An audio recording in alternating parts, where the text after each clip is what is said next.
दोस्तों, आज हम बात करेंगे कि एक विजेता की क्या पहचान होती है।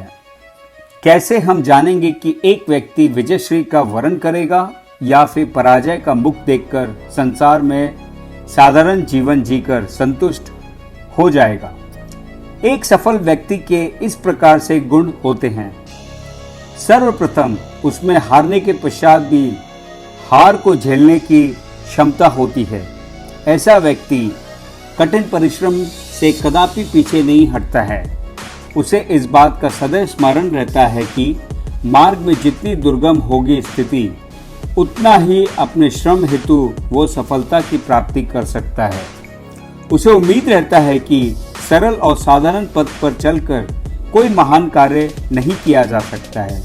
वो कठिनाइयों का डट कर मुकाबला करता है।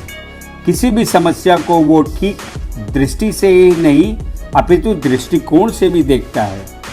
वो दृढ़ संकल्पी होता है, जिसके कारण एक गलती को बार बार नहीं दोहराता है।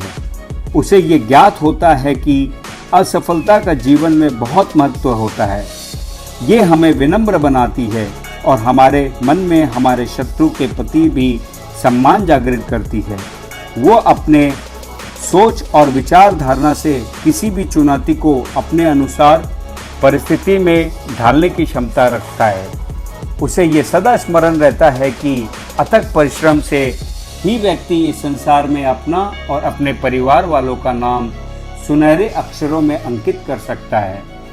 उसे ये पता होता है कि किसी वस्तु में त्रुटि नहीं, बल्कि उसके इस्तेमाल करने में त्रुटि होती है।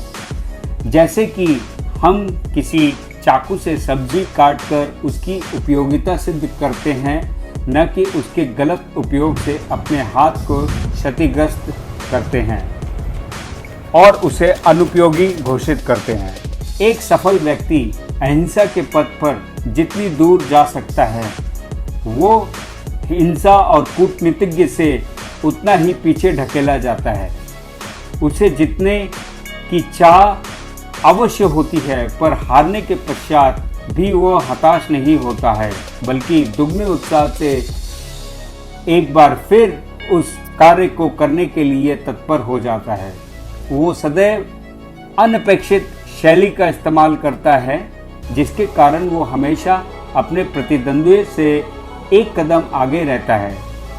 हारने के पश्चात भी वो पीछे हटना भी जानता है, क्योंकि उसे ये पता होता है कि पीछे हटने में कोई लज्जा नहीं, अपितु वो फिर से अपनी जीत के लिए सामग्री को जुटाने के लिए तत्पर हो जाता है। वो हर दिन अपनी जीत की कामना करते हुए अपने धर्म का पालन करता है और पुनः तैयारी कर युद्ध भूमि में उतर पड़ता है। उसे ये सदा ज्ञात रहता है कि चलते युद्ध में सिर्फ युद्ध करना चाहिए, ना कि उसकी तैयारी। इसलिए जब वो पूर्ण रूप से तैयार हो जाता है तो वो युद्ध की ओर अग्रसर होता है। युद्ध तो उसके लिए तैयारी का मात्र अंतिम चरण ही रहता है। इसलिए सफलता हमेशा उसके चरण की दास होती है। आपने मुझे सुनने के लिए अपना कीमती वक्त दिया, इसके लिए बहुत बहुत धन्यवाद।